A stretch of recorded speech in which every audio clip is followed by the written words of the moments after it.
You don't think he's standing at all? He can't stand.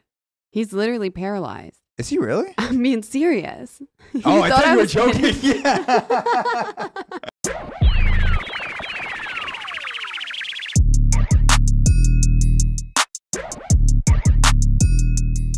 Welcome to Breaking Welcome Takes. to Breaking Takes. Episode 7. Episode 7. Right? Lucky number Yes, 7. 7. Yes. Even if it's not number 7, we will mark it as such just to confuse you. I think it's 7. And we're going to break down some news stories. Yes. Give you our takes. Yeah. Breaking Takes. Look, the reason why you come to this podcast is because we are such a credible news site. Our journalism is so top notch and high society. Just we're the opposite of homeless journalism. We're the high status. It's very bad journalism. But because we have a premium option and we charge people $5 a month for some episodes, that's the difference between high status and homeless journalism. So that's right. Thank you guys for just trusting us as the gritty, just journalistic team, bringing you guys nothing but the truth. It's up to you guys whether we're homeless or not. Yeah. Well, so no pressure. But speaking of homelessness and heat strokes. Great. More to do with heat strokes than homelessness. We can find see. a connection. We'll see. We'll find, somewhere this guy is going to end up being homeless. There was a Texas worker accused of being on drugs who was actually dying of a heat stroke. Damn. There was a construction worker who was outside. We're going to get into the story, but essentially the gist of it is that he was just working and started going crazy and ended up dying, and other people thought he was on drugs, so they didn't really help him, and then he's just stroking out. This is the world we live in.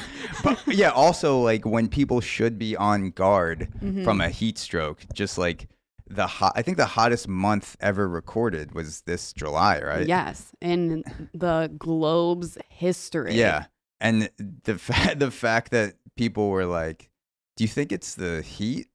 Because the planet, the air's never been hotter than it is right now. Yeah. And they're like, nah, I'm sus. Probably ecstasy. Yeah, this guy probably he must have showed up on drugs like several times before. They were like, that's just Johnny. We'll find out. So the mother of a 24-year-old worker who died from a heat stroke while working on a construction firm in San Antonio, Texas, has filed a lawsuit against his employer. Gabriel Infante was working for BCom Constructors in San Antonio, Texas on June 23rd, 2022, digging in a hot summer sun to move internet fiber optic cable, a job he had recently started with a childhood best friend while they were finishing college. The lawsuit comes after Texas's Republican governor, Greg Abbott, signed a controversial bill into law on June 14th that prohibits local municipalities from enacting heat protection standards for construction workers. You read that right. The prohibiting local municipalities from having heat protection standards. I thought I misread that the first 3 times. I was Greg like, no, Abbott is out here trying to just wipe out the construction industry. He's like, more heat strokes. Let's just kill all the people that aren't going to vote for me. The bill nullifies ordinances previously passed in Austin and Dallas that mandated 10-minute breaks for every 4 hours that workers were working. So Greg Abbott signed in this bill that essentially takes away these breaks. That it was 10 minutes. Which isn't even a long every break 4 hours, which is not a long time at all. Just enough to like maybe start like dousing yourself in water and chugging a gallon of water and then like maybe start feeling a little bit better. 10 minutes goes by so fast. It seems like a very draconian, hardcore measure. But I will say, in Greg Abbott's defense, I looked up that the human body can survive for 3 days without water. So if you think about it, he's actually giving you 10 minutes every 4 hours. That's 20 minutes a day more than he needs to, where he could just do it. So sweet. Really 10 minutes every 3 days. Wow. So what a nice guy. So he's giving 20 minutes. He's giving 50 minutes more than he needs to every 3 days than for these construction workers to not go into a heat stroke and die of a coma on the job. Or you wouldn't die of the coma, but you'd probably go into a coma as your body shuts down, your internal organs start failing. So like he's above the line of total organ failure as a governor. So Just it could barely. be worse. It could be worse. But yeah, I don't know. Like this, the 10-minute break, it seems like we're getting to, there's like a very fine line of survival that you need on the job. And I feel like the 10 minutes is right around there every 4 hours. Yeah. I mean, I have felt bad for construction workers that I've seen around New York working because they have to wear like full pants. You have to wear a full outfit to avoid injury, I suppose. I think a lot of it's for sun too. Yeah, exactly. Yeah. And like you're dealing with like dirt and weapons and whatever tools. Yeah. I guess it's tools, not a weapon. But it could be used. Those tools could be used as weapons. You could use, when you're dying of heat stroke, if you don't want to suffer in the hospital and go into a coma, you could use the weapon to just kill yourself and end your own life. I like that my brain just was like, that hammer is a weapon. Yeah. I wonder how many times a construction worker has been on a scaffold in 110-degree heat in New York City. Because with the pavement and the concrete. No, it's so hot. 95 degrees feels like 105, Absolutely. 110. I wonder how many times the construction workers looked at the hammer and been like, just one hit to my head and this is all over. Bash my head in right now. Just he's supposed to be hammering in a nail and then he just like turns it around on himself. Yeah, and he's just like, not today. And he goes back to his job. It's because 10 minutes. Like I just took a piss. Like 5 minutes before this podcast started. I got lost for a little bit in this maze of an office. Yeah. That probably took me 4.5 minutes to leave here, get there, make one wrong turn down a hallway, and then come back. You're lost. And I also went to the bathroom probably an hour and a half before that. I ate. That's what I'm saying. 10 minutes is no time. Yeah. I blink and 10 minutes is gone. Yeah. Fuck a 10-minute break. Fuck a 10-minute break. Yeah. God damn it. Fuck a 10-minute break. Not to be crazy, but I'm ready to protest right now. Greg Abbott is sitting down all the time. Yeah. He's in a wheelchair. So how can you tell somebody else that they need to stand and work in the heat for 4 hours when you're over here just sitting down, rolling around in air conditioning all the time? It's kind of like when politicians send us to war, one of the things that people always say is if you're going to vote for the United States to go to war, you should have to send your own kids to go to the war because that's essentially what you're doing to a bunch of kids and parents. I think it should be a similar thing where if you're just making restrictions that are so just fucking terrible for the human body, giving people heat stroke, causing deaths, you should have to go through a trial run yourself as the person that's passing the law. Yeah. And just standing, like, I wonder how long Greg Abbott could just stand in that heat. I don't think he's standing at all. You don't think he's standing at all? He can't stand. He's literally paralyzed. Is he really? I'm being serious. I thought you were joking. Yeah. That's what I'm saying. Maybe like he got a heat stroke. He should not be the guy telling people they need to stand and work for 4 hours. He's literally in a wheelchair. I don't know let me look up what actually, like why Greg Abbott is in a wheelchair. Damn. Well, now I kind of respect him more a little bit as a paralyzed person, just giving able-bodied people heat strokes. He was in 1984. He was seriously injured by a falling tree while jogging. The accident left him paralyzed below the waist and confined to a wheelchair. I'm sorry. I think that stuff happens to bad people. That also sounds fake. Like, yeah, right? I understand the driving by with falling rocks going off a cliff or something. How did you not hear the tree? Like, what happened? This is 1984, so it's not like he's running around with AirPods in. I was also, when does a tree just fall down when it's not the middle of a hurricane or Yeah. someone's chopping it I want to know down? more about this. Yeah. Where were you? Were you running in the middle of a storm? And Yeah. also, how did you not hear? Like, you can hear a tree begin to fall. It starts to crack. You can hear the leaves. Like, you can hear all this. And then how did it fall? It's almost like 1,000 Ways to Die. It's like, how did you're running and it just fell like right on you? Yeah. Like right on your waist, that now your legs are totally fucked. Yeah. That's crazy. Yeah, I'm just trying to imagine, like, What if he does walk? Like, what if this was all an act? Yeah, like This is a really dramatic story.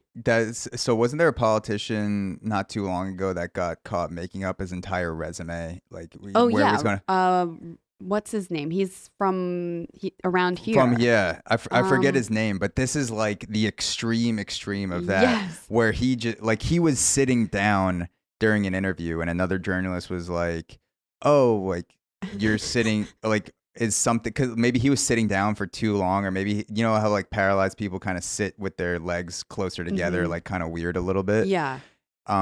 Maybe he was sitting like that, and the journalist was like, "Oh, when did you get paralyzed?" or like, "What happened to your legs?" And he just saw that as an opportunity back in 1984 of like, "Let me run with this." But then he needed a story, so the guy was like, "Oh my God, how did it happen?" Mm-hmm. And he just goes, "I was jogging, and this tree just laid on me, and that blocked the blood flow to my legs that I was jogging with at the time, because that's what blood does when you jog. It flows, and then the tree stopped it." It's funny because when I Googled this, he has a website. If anybody's interested, gregabbott.com. Okay. And there's literally a page on there that the whole page is, why is Governor Greg Abbott in a wheelchair? And there's like a YouTube video and several paragraphs explaining. And I'm like, that's propaganda. Suspicious. That's like if O.J. Simpson had a website, he'd have a section on it that says, "Why is O.J. Simpson innocent?" And he'd go through all these reasons. We're like, bro, just say it. It's fine. Yeah. Well, everywhere this is the story. It's just a freak accident. An oak tree fell on him and like fell on his back. So it fucked up his vertebrae and left him paralyzed. Maybe he has a grudge against construction workers because their job is so active. Yes. And like maybe he wheeled by construction workers when he got paralyzed when he was younger. And he just saw them just moving scaffolding, picking things up. And he's just like, "You guys are just fucking gloating in my face. Like, you're just showing off. I could never be this type of man. Exactly. It's ruined for me." And meanwhile, the construction workers didn't even know he was wheeling by. But in his head, they're like, they chose this building outside my apartment just because they know. And I'm going to get them one day. I'm going to kill them off one by one. Yeah. And then the bill passed across his desk. And it was like, we need to extend the time for construction workers to be off. And he's like, extend? And how about I just give you 0? Yeah. What about that? I would like to watch you die. Yeah, I'm going to watch you burn. I'm going to watch you. Like, and he's just sitting there in his like, in his chair, looking out the window, just watching them fall over and die one by one. Yeah. And every time someone drops dead, he gets a call from his secretary. He just gets on the phone and he's like, "Is it done?" The secretary just counts. He writes another tally down. Yeah. And the secretary's just like, "It's done. We got another one." And he puts it down. He does the tally. And he just takes a fat drag of a cigarette and goes, "Whew. Don't you love the sound of heat stroke in the morning?" Greg Abbott does. He sure does. I also, that's the only, obviously, this is the only logical answer behind this, because I guess the other point would just be like, he wants to finish these projects faster, right? Like get the construction done faster. Yeah, but also so here's the thing. I do understand from the CEO's perspective or the governor's perspective where you're like, we need to cut costs. We need to finish things faster. Let's lower the level of the liveliness of our employees to as close to death as possible, Mm-hmm. but they're still finishing the job Mm-hmm. from like a CEO perspective. Yeah, seems super safe. Like, I can't wait to take the elevator in that building. 100%. Yeah. But because someone who did the wiring Mm-hmm. was like Couldn't contemplating even see eating straight. the wires. He's Yeah. like, this red wire reminds me of apples. And he's just Yeah. like licking it. And he's like, ah. Look at this piece of licorice. Yeah, It's look so at that. good. It's so good. It's so good. Electrocution. At least I felt something. Yeah. I don't know. It also made me think about like I've heard other stories like this that have been in the news recently, not only construction sites but also Apple with the child factories, and you have the nets where people are jumping off and the nets are catching them and bouncing back up. And I remember that. And Apple's like, gotcha. And then also Amazon, you have I remember one time I was on a Reddit thread with a bunch of Amazon workers, and they're talking about how they had to pee in bottles because they were being tracked. Yeah, they couldn't stop. And if you took a certain amount of time, and you stopped for too long, they wouldn't even tell you in person that you got fired. You just get a text and be like, "You're done," in the middle of a delivery, as they're just like fucking peeing in a bottle, trying to get to the delivery on time. So I was thinking, like, how rich do you have to get before you start thinking that food and water aren't necessary for employee productivity? Like when does the thought cross your mind? Like the number in your bank account where maybe it crosses like 100 million, and you almost forget what it's like to be a human, and then you look at other humans and you're like, I mean, 3 meals a day is a little much. Yeah. Don't you think? Like 3 bathroom breaks a day is a little much. 45-minute lunch breaks. What if we just cranked it down just a little bit? Yeah. And you crank it down to 35. Yeah. And then things are fine. Nothing really changes. And then you're like, what about 15? What if we just go down a little further? Yeah. What about 0? What if humans... Have we ever tried that? What if humans didn't have to go to the bathroom? Like, what if people we just say they do. Stopped? Yeah. Kim Totally Jong-un stopped. doesn't go to the bathroom. Right? He says he runs a tight ship in North Korea. Yeah. Yeah, I could see, like once you start getting above a certain, once you get above $100 million net worth, you stop looking at people as human and you start looking at Kim Jong-un like, maybe that guy's a point. Like, yeah, maybe he's onto something. Yeah. Like, he's getting a lot of stuff done over there. He doesn't go to the bathroom. He shoots an 18 on 18 holes every time he goes golfing. Did he say he doesn't go to the bathroom? He doesn't have a butthole or something like that. Wait, what? I'm pretty sure. Oh my, you're what? I don't think you have to have a butthole. Look up, did Kim Jong-un ever say he doesn't have an anus or that he doesn't have to go to the bathroom? I'm pretty sure the rationale was that he uses energy so efficiently that he doesn't have the need for waste. Okay, so North Korea claims its leader Kim Jong-un does not pee or poop. Wait, it's got to be such bullshit. Too perfect to need to urinate or defecate. That's what they said. We need serious information here, because if you don't have a butthole, then what? Then you'll get too backed up. Well, if you're Kim Jong-un, you're working so hard at starving 11 million people to death that you're using the energy so efficiently because of how hard a worker you are. So you don't have the need for a butthole. I guess that would be what they are trying to say. He's totally adapted. He's evolved as a human. Exactly. Because he comes from a long line of uns. So well, no, I thought, isn't that a number?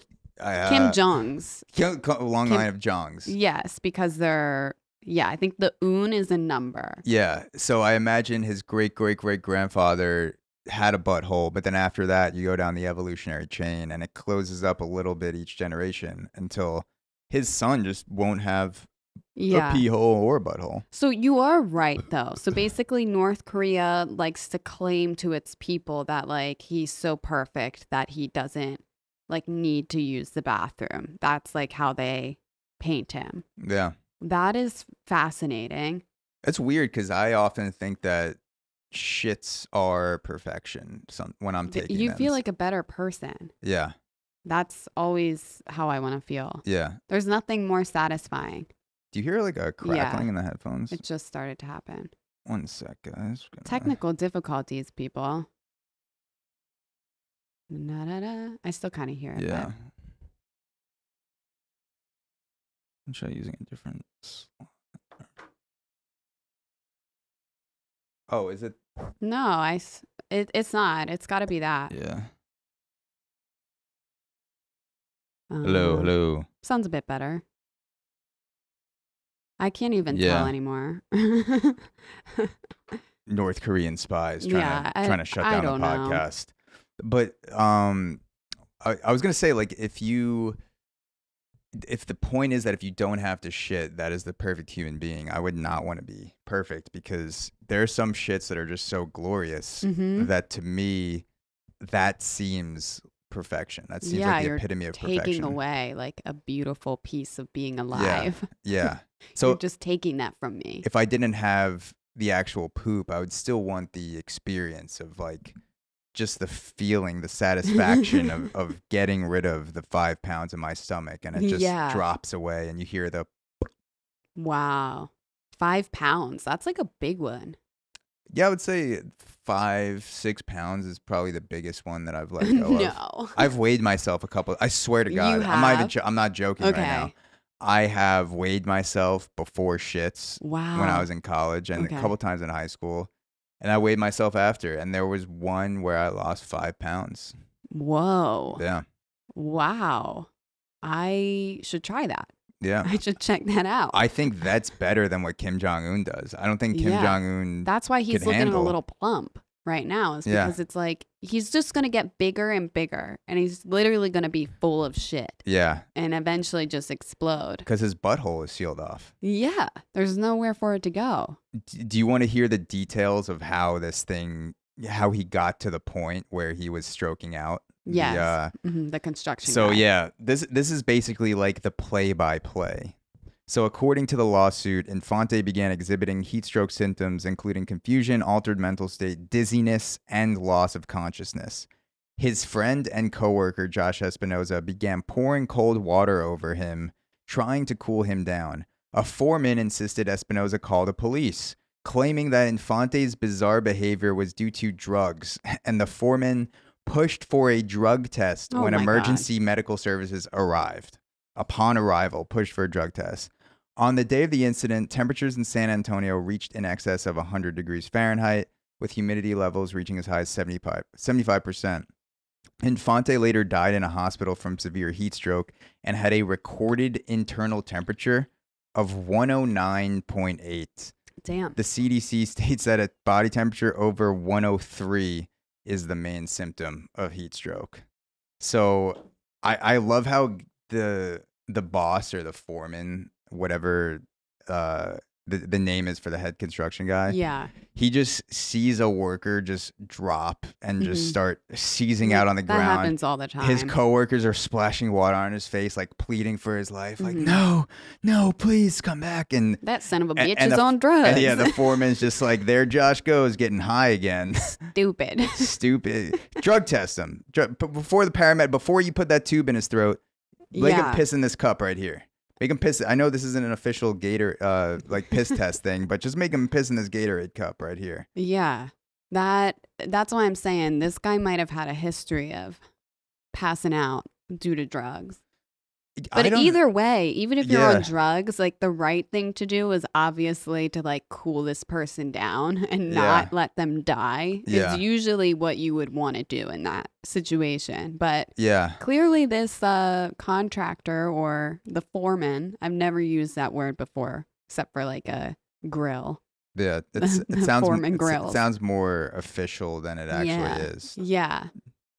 He was just like, that some bitch comes to work high as hell every day. Ain't nothing new here. And I think that's exactly how he said it, just like that. Yeah. Just like this right there. Well, this happened in Texas, right? It did happen in Texas. So? You know? That's how they speak. This is exactly how they speak when they're calling in the heat strokes and they're just faking it because they're just high on drugs, those devils down there. Yeah. I'll tell you that. That's right. I'll tell you that. That's right. Another one bites the dust. That's what Greg Abbott said. Oh, yeah. Yeah. I'm gonna be honest.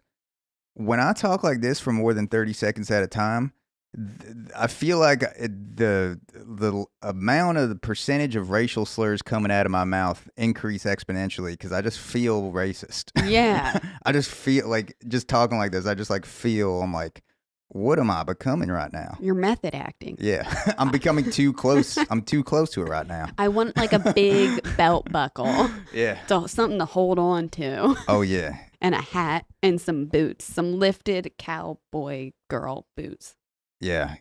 I think they're the same. I don't know why there's gendered boots, but I mean, I feel like cowgirl boots with, like the cowboy boots with the rhinestones, maybe a little bit. That could work. Yeah. I'd rock the shit out of those. Yeah. I would dress up as that. Yeah. Why not? Hey guys, this is a quick break in the episode to tell you about Breaking Takes Premium, where we will be dropping monthly bonus episodes and allowing you to become part of the show. For $5 a month, you will get access to bonus episodes, that's audio and video, be able to suggest topics and stories for us to give our takes, AMAs, minisodes, and more. Head to breakingtakes.supercast.com to sign up for Breaking Takes Premium today. That's breakingtakes.supercast.com for full bonus access. And if you aren't able to sign up for premium, that's okay, because if you still want to support the show, you can rate us on Spotify and Apple Podcasts. Seriously, the more ratings are such a big help when it comes to new listeners discovering the show, because it tells the algorithm to push us higher in the search results. So the more reviews and ratings, the better. We'll also read the comments that you leave on Apple Podcasts and give you a shout out at the end of each show. So get creative, leave us some badass comments. Now, back to the episode. Yeah. Well, speaking of this, actually, this character. Yes. Do you listen to country music? I do. You do? I won't say I listen to country music without giving a caveat, because then it makes it sound like I listen to it all the time. I do enjoy the more top 40, like the Luke Bryans. I was listening to Sam Hunt actually this week, Break Up in a Small Town. Okay. Well, so you're familiar with Jason Aldean. Jason Aldean. And his hit song, Try That in a Small Town. I saw it on the top playlist this week, the hot controversy. Yeah, CBS News said that it reached number 2 on the music charts. I personally, I don't listen to country music. I'm cool with country music. I think it's good background music for like a cookout or something.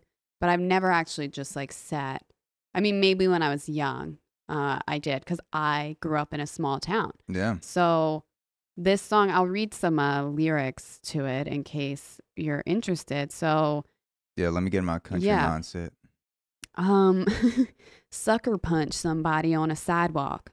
Carjack an old lady at a red light. At a red light. Pull a gun on the owner of a liquor store. You think it's cool? Well, act like a fool if you like. No fools around here. Cuss out a cop, spit in his face, stomp on the flag and light it up. Amen. Yeah, you think you're tough? Well, try that in a small town. Try that in a small town. That's a little clip. It goes on, but I can only go for so long. But yeah, so the whole this song is getting a lot of publicity because I think in the music video there was some clips of the BLM movement, like some protests that were happening.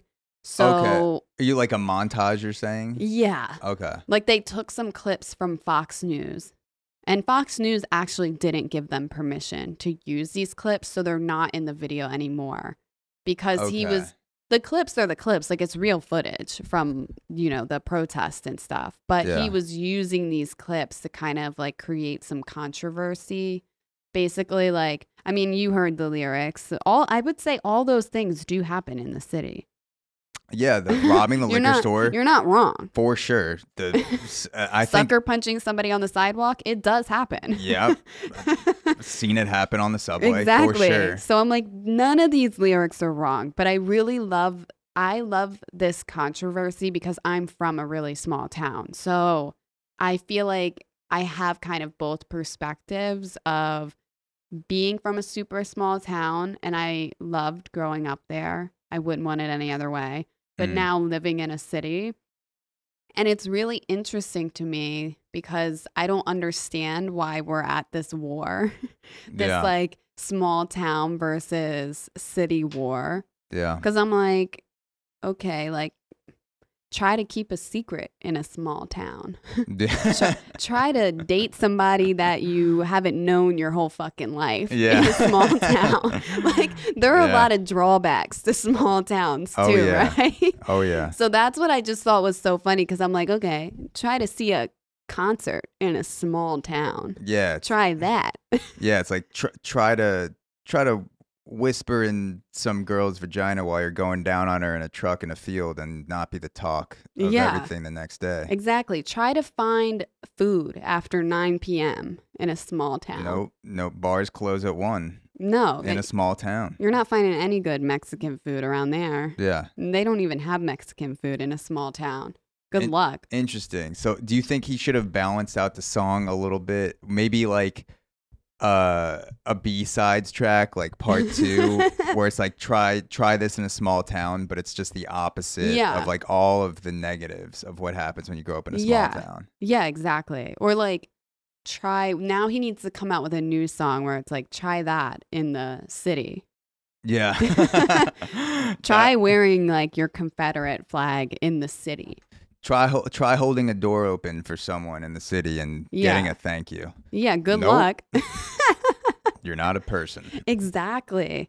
But I also found it funny because I'm like, why are we at war with the city? Like, isn't the goal, don't we all want to be able to go to the city and like, because we have to go. If you want to see like a major league sports game or see a concert or go to the aquarium, like you literally have to go to the city. Yeah. So, but you're like, fuck that.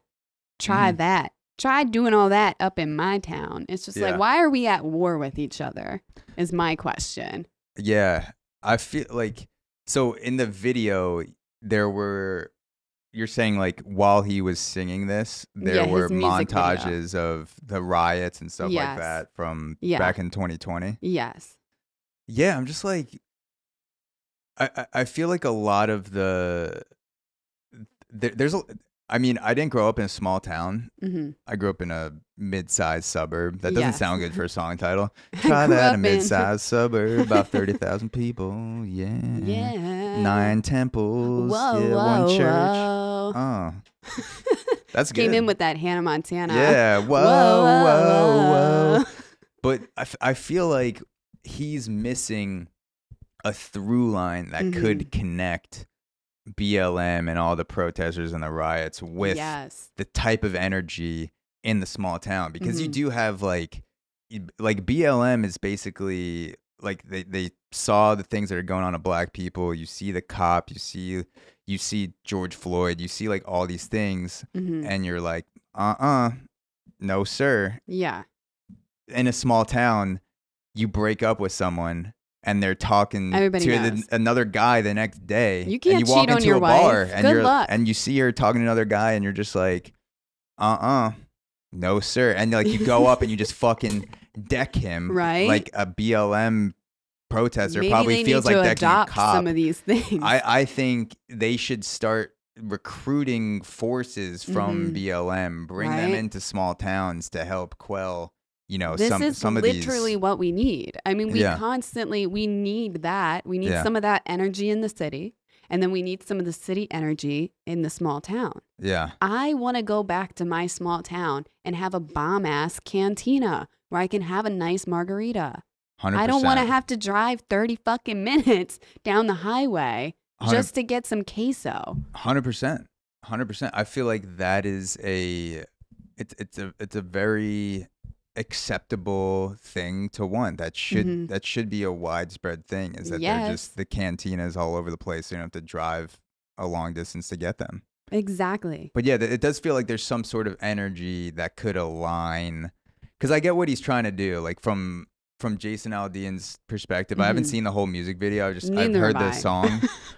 But like I get him saying, you know, like all this bullshit. Yeah. Especially, I actually talked to a couple guys on the podcast that own tattoo shops in New York City that got looted by not even people that were protesting. Like they just basically broke the windows and started shopping. He's like, people were just like shopping in my store. That's so I do get that energy of like, I'm fed up with this bullshit. Totally. Like, respect my property, respect my boundaries. Down south, you know, you could stick a shotgun in someone's face that walks onto your lawn, and it's just like, yeah, get the fuck out of here. Totally. But in a city, you don't really have that vibe because there's so many people, and they're just different laws. So I do get that. I also, yeah, I think there should be. I don't know, like you could also confuse a lot of racist people that are still living in small towns that never really hang around any minorities with recruiting in forces that are actually protecting the town, where they're just like, oh my God, I didn't think your kind would do something like this for me. And you're just like, my brain's scrambled right now. I want to hate you, but the Black I love you. Yeah. Just show up. Yeah. Like, you just saved my store from getting robbed. And yeah. My lord. Yes. Whatever the internal voice of a confused racist person sounds like. But I feel like there is an opportunity there to kind of, you know. I want like LL Cool J to come out with try that in the city. And we just go back and forth. It's just like a what is that? What was that show with Nick Cannon where they go back and forth with each other? What is that? The battle. I forget what it is, but I know what you're talking about. When they like come out and they just like start insulting each other back and forth. Yeah. Yeah. I want that. But I just thought it was interesting because I'm like, we could just always point fingers at like small towns or cities and be like, try finding a higher education in a small town. Yeah. Good luck. But it's like, why are we doing that? Because I love small towns and I love the city. So it's so weird to me, like creating this like beef between the two. Who do you think would be the rapper that would come out with a song that's Try This in the City? I mean, I want it to be a legendary rapper. I want it to be like Dr. Dre or something, or like Ice Cube or somebody that like, or Snoop. I think Snoop would be great. That actually holds some authority in the rap world. Like, but it'll probably be, I know we're going to hear, I'm sure there will be lyrics about this eventually in some rapper's song coming up. Because I feel like there are, and I obviously, you know, we don't, or at least I've never been to your place, so I don't know if it's particularly dangerous or not. The small town? Oh, no. Like upstate. Up in Harlem? Up in Harlem, yeah. Like if that area is relatively safe, or it's just like, I would say it is. East Harlem, super dangerous, but it's like East Harlem is literally a different area. It's called East Harlem, and then there's Harlem. So I'm in Park Slope in Brooklyn, which is, you know, about as least dangerous as you could get in Brooklyn. But I feel like as a city person, when you're going on the subway, when you're just like walking through bad parts, and you just kind of get acclimatized to the relative sense of danger. I love your creation of words. I never want to roast you, but I have to. As I was saying it, I was like, this isn't a word. Acclimate. When you the acclimatization of getting used to the level of dangerousness. I love this creativity that you have. Exactly. So I feel like living in the city, even if you're not in a necessarily dangerous area, you do weave in and out of places, and you do acclimate to having a sense of danger. Absolutely. And I feel like when I go to a small town, I've you know, been in an Airbnb, or I'm driving through on vacation, whatever, there is like this very serene feeling of no one robs anyone, there's no crime. I remember I went to an Airbnb up in Vermont, and the guy told me he hadn't locked his doors in 30 years. Yeah. And I was like, are you fucking serious? Like, I don't care if I'm the only person living in my town. We're traumatized, like, at this point, from living in the city. We really are traumatized. So there are a lot of ways in which you could flip the script. Totally. And have an artist that grew up in a harsher part of the city and be like, yo, fucking, when's the last time you had to dodge a bullet in your sleep? Yeah. Try that in the city. Yeah, no, totally. When's the last time you paid less than $6 for an iced coffee? Right. Try that in the city, bitch. Yeah. That's dangerous. Try it. Yeah. When you have $14 in your checking account and you go to the coffee counter and it's $5.75 for an Americano, and then the tip starts at 25%. Don't hit me with that tip option. The tip, it used to be 10, 15, 20, 25. And now these places, it really does. They it have starts the audacity. at like 18% or something. There's and one, for what? There's one that starts at 25 right by me. Nothing gets city folk riled up more than this. Like right now, the passion of this conversation it went up when we started talking about tipping. I would say that, you know, you obviously you get an adrenaline rush when you're in a drive-by. You have this moment of like, oh my God, my anxiety is creeping up. I don't know what's going to happen. I'm afraid a little for my life. I feel like I can relate to that when I buy a coffee and I refuse the tip on the screen, because I do have that momentary adrenaline rush, you know, that's pretty much the same, I imagine, of a person going through a drive-by shooting, where I'm like, how do I X out of the tip and finish the transaction without flipping it around and the barista seeing that I didn't leave a 24% I just tip. assume that they're like, under their breath, they're like, bitch. Yeah, like when I hit no tip, they're like, cheap bitch. Imagine she just said it just like that at that volume.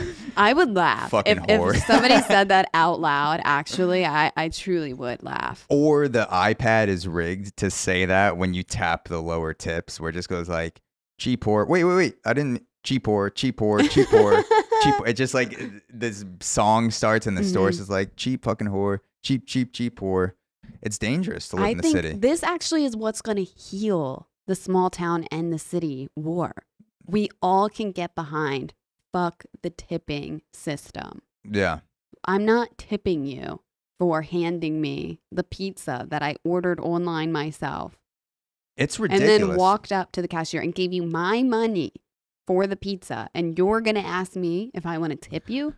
I was actually thinking about this week, where the restaurant industry in America is so insidious because the owners refuse to pay their employees a living wage. So they force the customers to subsidize that wage out of their own pockets with these, you know, enormous, absorbent, that's another word I just made up. I think that might be a word. Absorbent tips. These like starting tips at 30%, where you're just like, I'm paying your wage right now. Why am I doing this? Why are you not getting paid more than $2 an hour? I think the small town people, the rioters, we all link up and we chain arms together and we walk into restaurants across the nation and we just put a gun to the owner's head, and it's like, try this in a small town, try this in a city. Either way, fuck your 35%. You just blow them away. It ain't happening here. Yeah, and everyone in the restaurant, like everyone's just like, oh my God, what just happened? We just saw this guy just get his head blown off. And then one guy that was, as the bullet went into his skull, he was about to press the 20% tip. So like the gunshot like shocked him and stopped him from tipping. And then in that moment, he realizes, he's like, this industry is insane. And he just starts like slow clapping. What you described was like a cinematic masterpiece. Yeah. Have you seen, before we started this episode, Zach and I were talking about horror movies, and I don't think The Menu is like necessarily a horror movie, but it's called The Menu. It's newer. It has Anya Taylor-Joy in it. And what's the guy's name? Voldemort? Yes. The Voldemort guy. Yes, that guy. Did you watch that? Yeah, I found out he has a nose in real life. It was kind of shocking to see him with You're a like, fully whoa, formed nose. Like, and you have like a little bit of hair? Yeah. Crazy. I have seen it. But I thought that's kind of a similar concept of like, you're just going to die. Like, if we're tired of this shit, like, death to you. Yeah.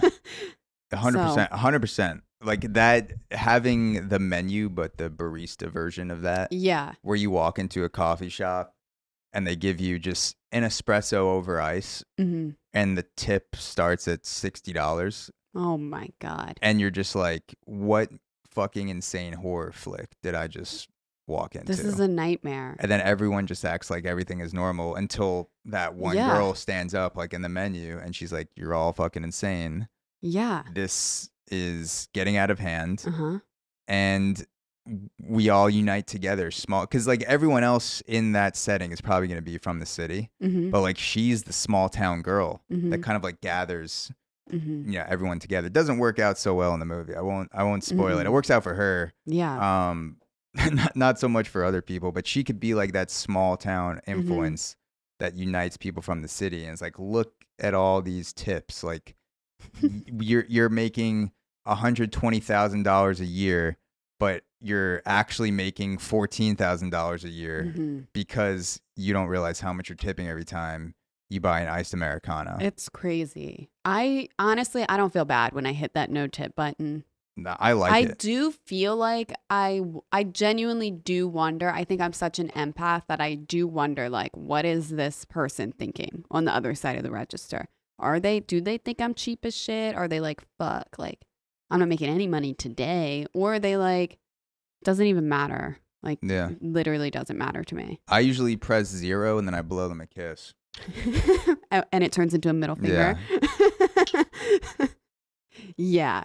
And then you just like backwards walk out of the Starbucks. Yes. And I have to flip in my boner because it arouses me so much to just hit the no tip that I like do like a flip up, but like I'm still holding my finger while I'm doing it as I'm shuffling out backwards with an awkward boner. Your boner is just also trying to flip them off. Yeah. It just, I'm a tip activist. And I'm using my tip to be an activist in the tip space. And I feel like that's not great. Something that gets talked about enough. And we can start that movement. We needed a thing that was going to unite the city and the small town. And no matter where you are, like, you can't escape the tips. You can't escape the restaurant industry. So I'm just going to walk in and say, if I can't escape your tips, you can't escape mine. Here it is. I'm going to stop hiding it. Boom. You want 30%? I'll give you 3.5 inches, bitch. Boom. Yeah. Walk out like that. Try that in a small town. Yeah. Motherfucker. Yeah. and I'll say, don't use what I just said to then make a small joke about me. Yeah. Because that's not how this works. No. I'm an activist. You're a pacifist. Yeah. You don't say anything. I just walk out and no be cool. jokes about me. No jokes. Yes. Leave me out of this. Yeah. And that's why Jason Aldean's going to win a Grammy. Yeah, I mean, he might. Like I said, he was #2 on Billboard Hot 100, which is great. The song came out in like May. So what the hell month is it? It's almost August. So good for him. He was just in Maryland. So my Facebook was like popping off with people going. You really get to know like the type of people you're friends with on Facebook. Yeah. Because it's all just like people you went to high school with or something. You're not even friends with them anymore. Or relatives that you see once every 2 years. Yeah. Yeah. Yeah. So, and it was #1 on the country chart.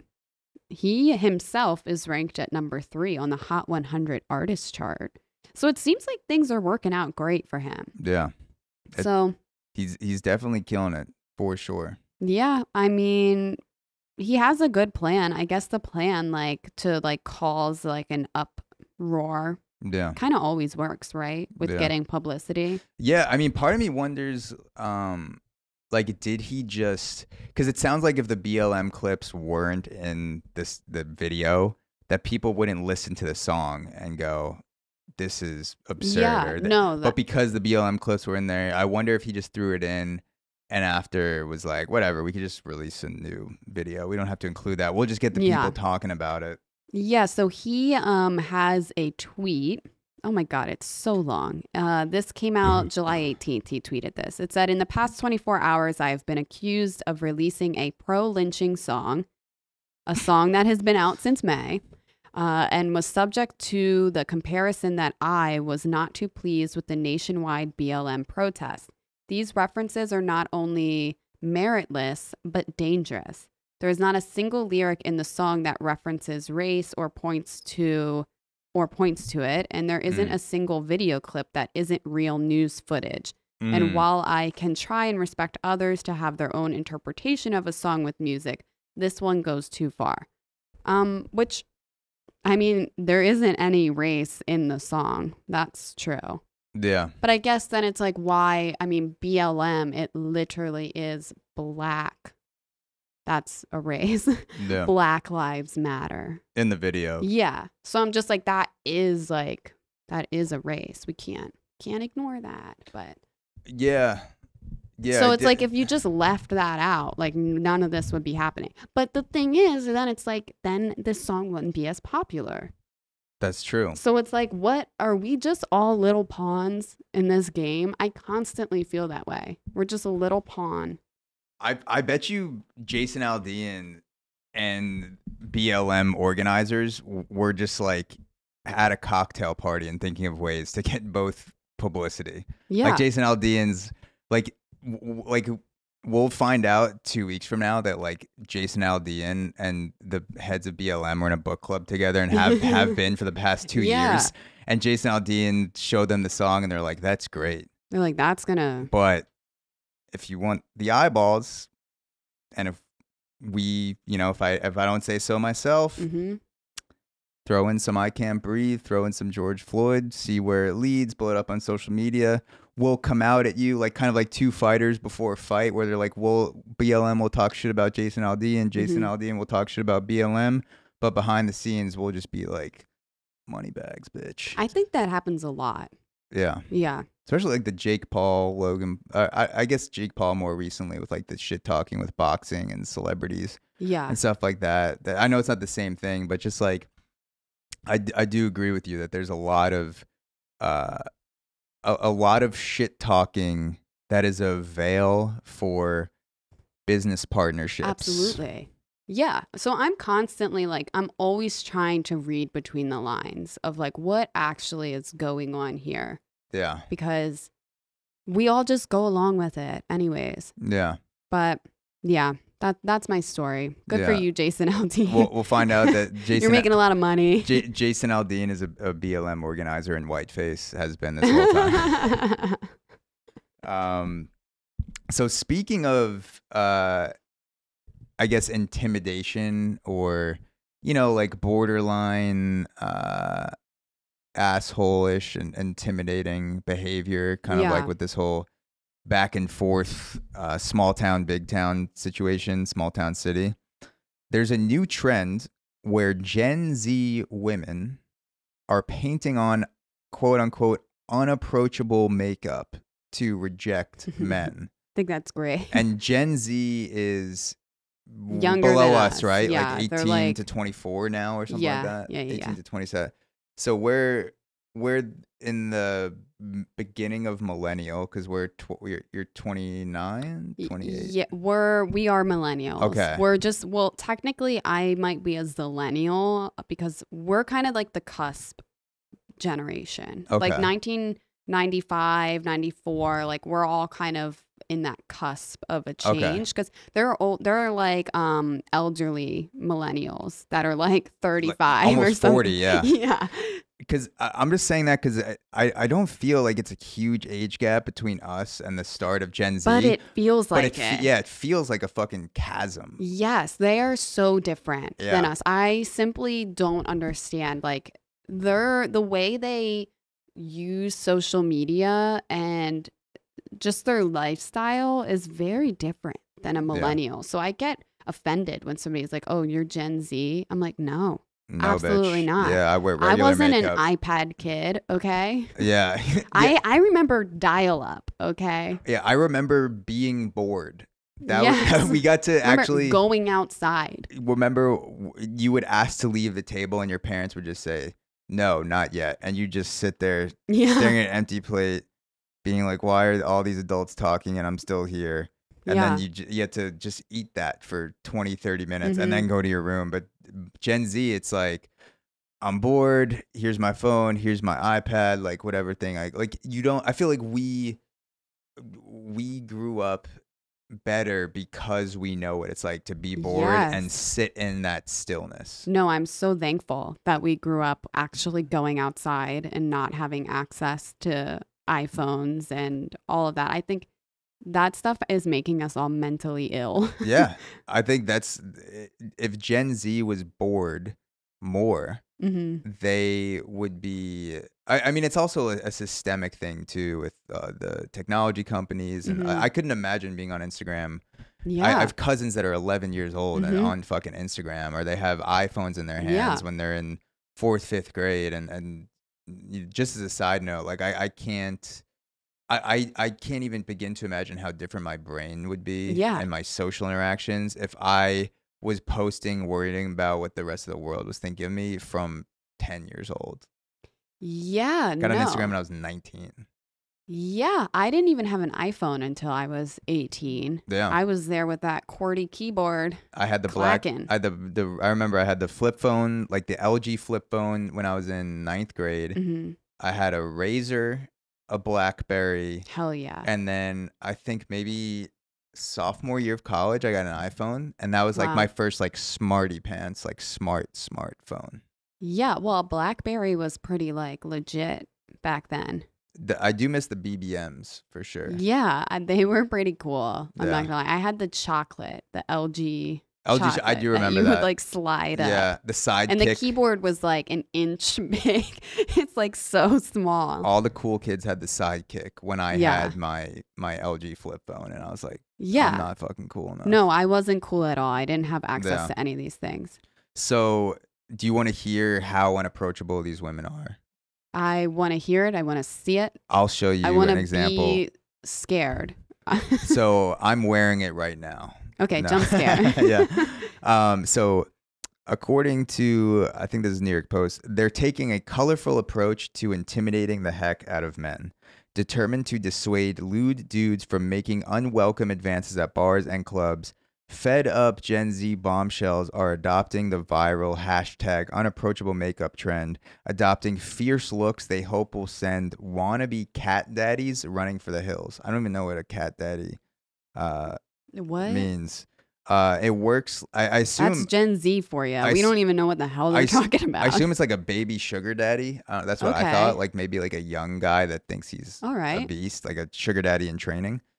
It works like a charm. Maggie Habasia, a 22-year-old style influencer from Philadelphia, told the Post about the beauty hack, and it only takes 10 minutes. The gutsy glam gal. That's a good alliteration right there. Gutsy glam gal. Gutsy glam gal uses dark eyeshadow, tinted bronzers, and bold lip shades to scare away lechers. So this is what it is. This is the main example that they give in the article, and we'll throw that up on the video version. But if you're listening to the podcast and you want an idea, just search unapproachable makeup on Google, and it'll come up with pictures of it. So when they say unapproachable, I'm assuming they mean like it makes them kind of look like a bitch. Because she looks beautiful in both of these pictures. I was going to say, there's nothing there that I go, oh, like, I'm just saying, like, once she puts the makeup on, it kind of makes her look like I'm too cool. I'm maybe a little prissy, maybe a little, like, I don't want to talk to you. I'm too cool type of look. Yeah. So they... But isn't that the way? I see that everywhere. Isn't that just the way they do their makeup? I was going to say, everyone's unapproachable now. It just looks like a normal girl that went out. Basically, there's the first photo, and maybe we've been missing it, Zach. Maybe they're trying to tell us they don't want us to talk to them. Yeah, like every girl that I've approached in the last 10 years has that's just why been it didn't work. To fuck off. But she looks like, if I didn't see this article and I just saw the picture, I would say this is just a girl that looks like she's done up to go out to a club or a bar. And for people listening to the podcast who can't see this on the video, it's this, a beautiful girl without makeup, and it shows that on the left. And then on the right, she has dark, I guess, what is that called? Eyeliner around? Like eyeshadow, eyeliner. This is like two dummies trying to explain what makeup is. Because I also don't know a damn thing about it. I guess it almost looks like cat eyes a little bit to me. So she's using like mascara, eyeliner, eyeshadow, all the use. Yeah. But it looks like to me, I thought I was missing something because to me, Mm-hmm. it looks like she has regular makeup on, but with a duck face. And so Mm-hmm. I'm wondering, is the unapproachable look just normal makeup? But like seriously, like is the face part of it? Like if a girl does not want a guy to approach her at a bar, does she put on that makeup and just hold a duck face for 3 hours? Because if she was smiling like in the first picture, she would just look like a Yeah. beautiful, approachable girl that is dressed up to go out. Mm-hmm. So I don't really get what the unapproachable aspect of it is. When you said unapproachable, before I saw this picture, when you said unapproachable makeup, I was anticipating like a fucking clown. Yeah. or like whatever happened to like goth girls, right? Yeah. That are like covered in black makeup and like super pale. What is it called? I'm failing my girl test right now. But like just whatever makeup. They're always super pale and then they paint on like black lipstick. Yeah, like emo-ish. And that's a a look too, but that's what I was anticipating. Like Evanescence almost a little bit. Like I that thought vibe. you were gonna jump scare me. I was gonna see like a clown on that. That's what I picture. thought. I originally thought that the photo that I showed you was an ad for one of those like top 5 celebrity articles and not actually the look. But that's why it's so confusing to me, because I actually think she's as approachable or more approachable now with the makeup. And the only thing that's really unapproachable about it is the facial expression. If she just stopped wearing makeup and changed the expression on her face, she'd be achieving the same effect as she's doing now with the makeup. And because I just looked up an article, it says the point is to reject men. So you're speaking as a man that you don't even notice really a difference. Yeah. So I'm not sure. She says here it works like a charm. I don't see how is it working like a charm, or is it just your attitude after someone says hi to you that's working? Your poor attitude is what's working like a charm. That's what I'm saying. Like I could see her having this makeup on and then acting like a bitch towards guys. And then she's like, oh my God, it worked. It's the makeup. It's just your personality. If you're going unapproachable, if you because to me, look, I don't know this girl, but if you're doing this look and you're making yourself look hot, but you're also like hashtag unapproachable, it's kind of like super fit girls that maybe put on like 4 pounds and wear a bikini. And they're like, I'm so brave. Like I'm wearing this like, bikini showing my stomach. And I'm just like, this girl is the epitome of like having a good physique. Yeah. So it's almost like the same thing where this girl's like, this is my unapproachable look. And she's also just like a 9 or 10. Yeah, like, she's gorgeous. Yeah. Like regardless. And she's like, this is me trying not to look good for the guys. This is the way that I get rejected. So for me, I'm like, if I was a guy and maybe you could tell me, because like I don't know in a lesbian bar what the dynamic is, like if you're constantly getting hit on by other girls. I know I've heard gay bars like are just more aggressive when it comes to guys, like it's more of like testosterone filled. I do believe that. I guess I can't speak on that because I'm not a gay man, so I don't really know. And I have been to some gay bars, but I don't usually hang because it is very male oriented. Yeah. But for lesbian bars, if I go without my girlfriend, I'm getting hit on for sure. Do you notice that it changes for you depending on your level of makeup, or is it just pretty even keeled? No, well, we should do an episode of us trying to do our makeup, because I know just as much as you do about makeup. I've worn makeup once in my life, and that was prom. My high school prom. And you were like, that's it. It's over. It just doesn't. I'm somebody that everything I do makes logical sense to me. Like I'm a very just logic oriented person. So for me, logically, it doesn't make sense to be putting makeup on my face. Do you have anything in your repertoire that makes you unapproachable, or like in your sense, like if you're going out and you want to be approached, you do X, but if you are going out and you want to be unapproachable, you do Y. What is the Y for you, whether it's attitude or clothes? What do you do?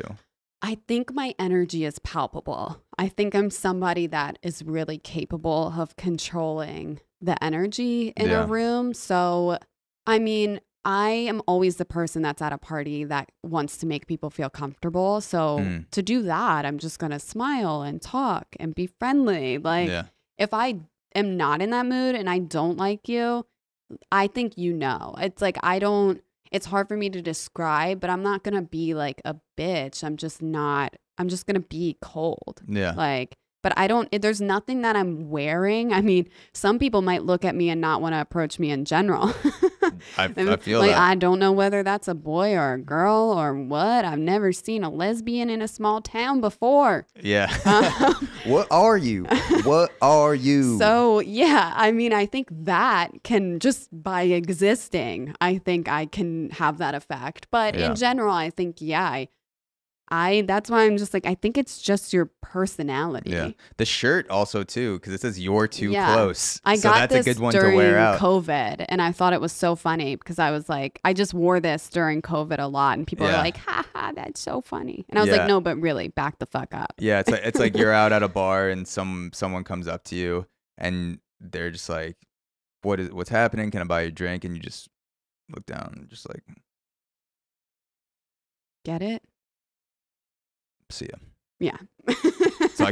But here it's like, if I'm gonna go full blow with Unapproachable and I'm a girl and I want to be in a bar, maybe I'm going out with my friends, but I don't want a guy to approach me. I say you have to lean into it and just smear shit all over your face. And just like, instead of makeup, you're just literally taking a brush, you're dipping it in pig shit and you're spreading it. But like, that is truly unapproachable. Yeah. I think if you just showed up in like clown makeup, you would eliminate, like, so many people have a fear of clowns. Yeah. You would eliminate so many people. You'd get some fetishized dudes. Yeah, you would then get some other people. Here we go, baby. Hey. Yeah, you're hiding in my closet tonight. But I think that if you truly want to be unapproachable, go full blow. It's less about the makeup, more about, like, if you're gonna go with the unapproachable makeup, like, go 100%. Do something that truly disgusts the senses, whether it's like visual or smelling. I still think that smell is the underrated number one thing that matters when you're meeting someone for the first time, because I have been, a single lad back when I was wilding out on Hinge. And I would go out to a bar, or if I'm like meeting up with someone for a predetermined date, or if I'm just like out and about with friends, just poking around bars. There have been instances where I've been talking to a beautiful lady, and for whatever reason, there's just something off about her smell. Okay. And I just couldn't get past it. But if you smell good, but maybe you're not the most attractive person in the world, or like maybe you're just not the same type that I would hook up with, whether it's like body, figure, shape, or whatever, like not like conventional attractiveness. I think smell makes you more attractive, and bad smell is non-negotiable. Yeah. Like looks are negotiable, smell is not. Especially, I do think there are some people that don't realize like how bad they smell until somebody says something, because I think so many people don't want to say anything. Yeah. But there are people that like refuse to wear deodorant. Yeah. Or like they probably never wash their ass. And they're just walking around life with a poo ass. Yes. There are a lot of people out on these streets walking around with shit in their ass still. So I mean, it definitely would work if you take the poo, you put it over the cheeks a little bit, you put a little bit on the back of the dress. Some of these homeless people in New York are doing. They're just trying to like repel. They're like, so many people keep hitting on me. that I shat myself and covered myself in it. That's going to be the next woke phrase for homeless people, because now people are starting to say like, it's actually not homeless, it's unhoused now. The next one is going to be like, it's actually not homeless, it's like people who are unapproachable. That's what we're calling them now. Yeah, the unapproachable. The unapproachable, which sounds 10 times worse than homeless. Yeah, it does. You actually shouldn't get near that person or unapproachable. Speak to them at all. So I found this very interesting. There's like this interesting line in the article that I think kind of represents the line a little bit between Gen Z and millennial. And I'm just going to stick this out again with the cackling because it's acting up. Good old aux cords. Yeah, this green thing might be out. I have to replace it. Sounds pretty good though. So yeah, there's this line at the end of the article where I think in the just like the recent times of cancel culture and also younger generations becoming more conscious of like people being canceled and like constantly barraged with it.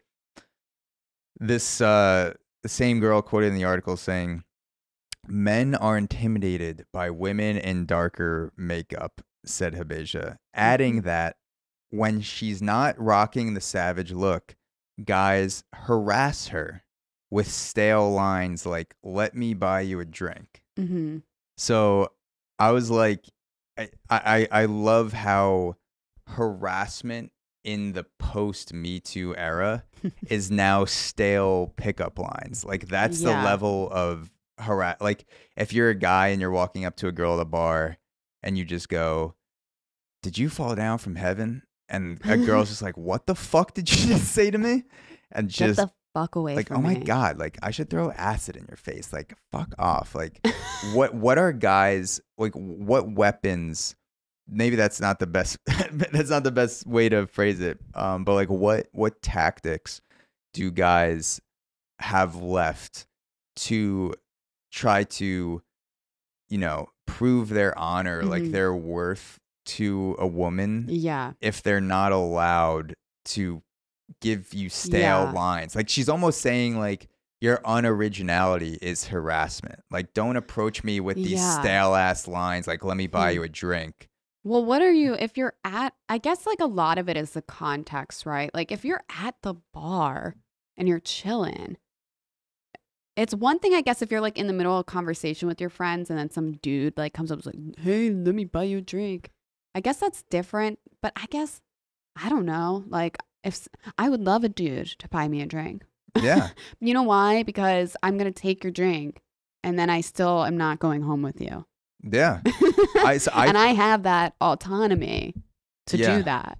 I think that this girl or like this movement, if you even want to call that, like whatever it is, the hashtag unapproachable, I don't think it's as big as this article is trying to make it seem like, because it just tagged a few people who had done this on TikTok. I think 99.9% of girls that are doing makeup, that are putting the time into putting a dress on, getting done up, going out with friends, assuming they're also single, sometimes even not, like if you're a girl and you're like, "Oh, I still got it even though I'm dating someone, I still have guys buying me drinks." I think most girls want guys to approach them and be like, "Hey, you're hot, let's talk." And then if you don't want to do that, then you could always be like there's a difference between trying to initiate a conversation with a girl and harassing them. And I feel like the lines are being blurred now, where it's like, how are you even supposed to,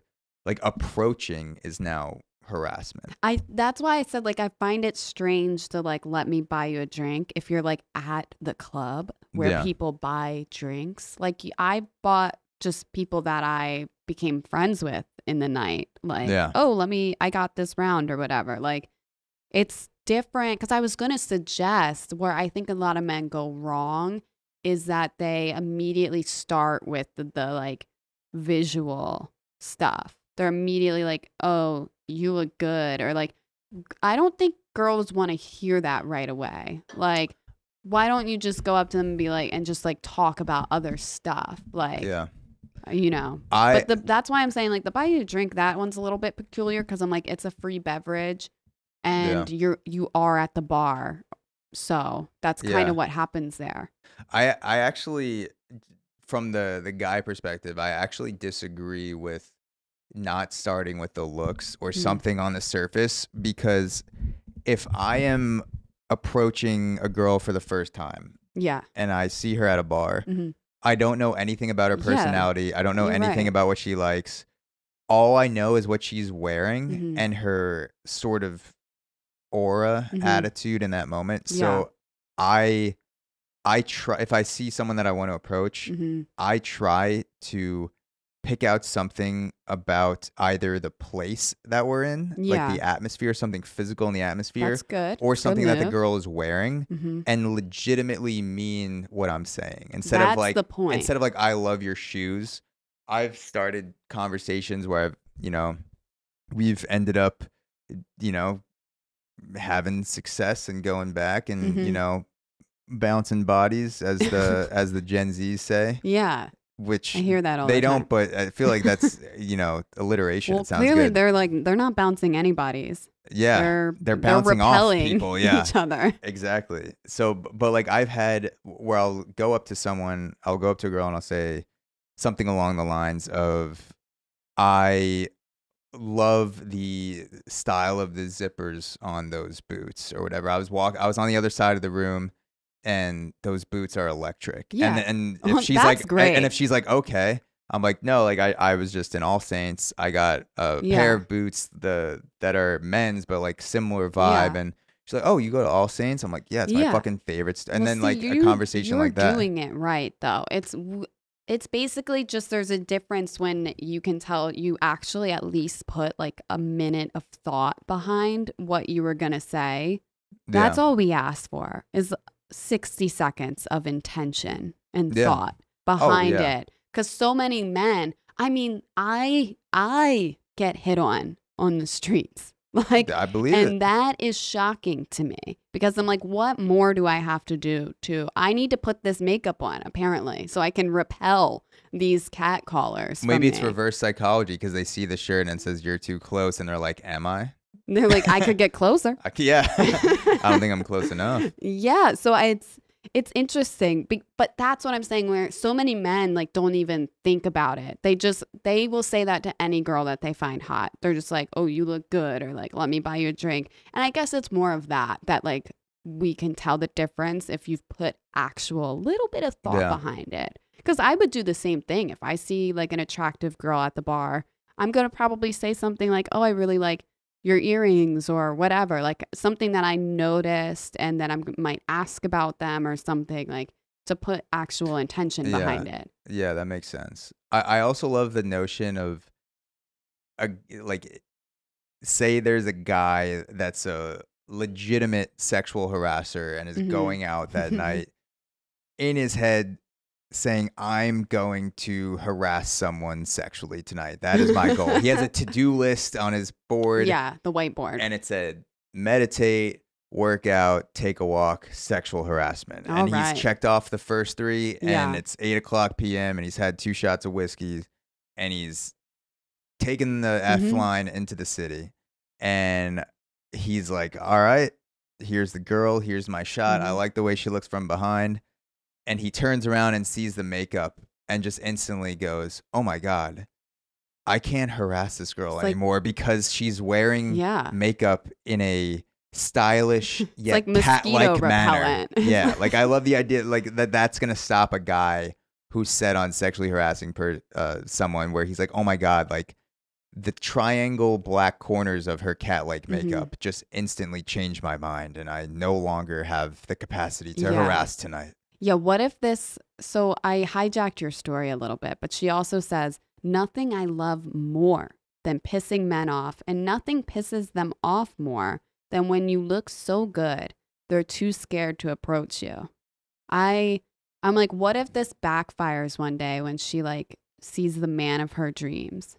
Yeah. She's like, that man is gorgeous. Like, he looks like he's got money, looks like he's got class, like perfect guy. Yeah. And you like, what is she going to do? She's going to sprint to the bathroom. Like, I got to get this makeup off my face. And good luck with that. Did you bring your makeup wipes with you? Or that's not coming off. Or she's been doing the duck face for so long that it's stuck. Yeah.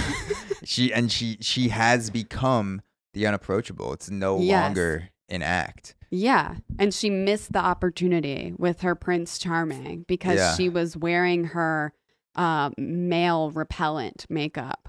I also love the idea, like when she is saying there's nothing more I love than pissing off men or sucking their souls or whatever she said. I want to ruin them. Imagine I went into a bar as a guy and I just go, there's nothing I love more than sitting at the bar, watching a hopeful woman come over, looking her in the eyes and going, no fucking shot. Next is soul crushing. And just watching the life pour out of her eyes. Like, this girl gets wet rejecting guys. If if a guy went out like that, I'd be like, there's something off about the methodology. I kind of get where you're coming from, but I don't think it's doing what you think it's doing. No, she says it makes her feel powerful. It makes her feel awesome. Go to a jiu-jitsu class. Choke out some guys. There's co-ed jiu-jitsu classes where I've gotten choked out by girls and girls choke out guys and guys choke out guys, girls choke out girls. It's equal opportunity choking empowerment in a jiu-jitsu class. That's great. If you hate guys and you want to ragdoll some 220-pound jock dude, throw some makeup on, go to class, and just practice those rear nakeds. Yeah. I think we should maybe move away from the makeup male repellent. Yeah. And if we want to keep going with it, like, let's just make it more clown-esque for me, please. I want to know, because now I'm like, I can't tell the difference between a normal girl and a girl that's trying to repel me. Yeah. How can I don't know. And that's not your job. That's their job. That's why you got to make it more obvious. I have to be like, can I buy you a drink? Yeah. Just to find out. That ass looks good. Yeah.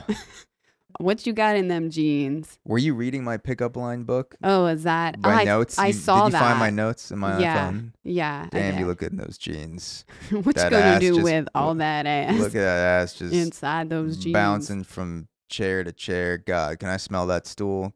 Get up real quick. Wait, big ass titties. Big ass titties. Can I smell your titties real quick? Come on. Yeah, that's how I pick up girls, and I've never had anyone tell me that was wrong. Yeah, look, I know there are a lot of guys that are obsessed with the aesthetic, the visuals of the titties, but if I went up and was like, "Damn, your tits smell good," she'd be like, "Thanks." Yeah, I've never been harassed like that before. Yeah, Thank you. That's not that common of a compliment. Yeah. It is unique. And she's like, how do you smell from over there? And he's like, trust me. What does it smell like? Those things smell good. A good pair of titties. A good smelling pair of titties. I feel like they smell just like maybe skin mixed with a little cocoa butter lotion. All right. Almost. That's good. Yeah, like kind of... sweet, like your body oils, like your natural scent plus your moisturizer maybe a little bit. That's good, because like the face and the makeup, a lot of times you'll get the aftermath of perfume and the makeup has a scent, so you're not really getting the natural scent of the person when you smell their face, especially if they have a lot of makeup on. But the titties, there's not a lot of other things involved, so I feel like it's a nice combination of just sweat and just maybe some leftover lotion from the day before. It's more honest. I love an honest pair of titties. Yeah, me too. Don't be fake titties are fine. Just be honest about it. Yeah, we want authentic, we want it to be real, but they could be fake. Yeah, you need to be real about being fake. Yeah, I feel like honest titties is a good place to end off. Like it's a good philosophy to have. Yeah. It's a good way to check yourself. Yes. Go out into the world, ladies and gents. Yeah. We all have nipples. Yeah. So, gents, you're not escaping this. You need to have honest titties as well. Even guys. Strive to have honest titties. Like, I'm showing more chest hair today. I have the chain poking Where out. did you get that shirt, by the way? This is at Saks Off 5th, Oh, actually. Okay. Got this a couple weeks ago. on the discount rack. Saks Off Fifth. It's the only way. Great. Saks Off Fifth and also Nordstrom Rack. Yes.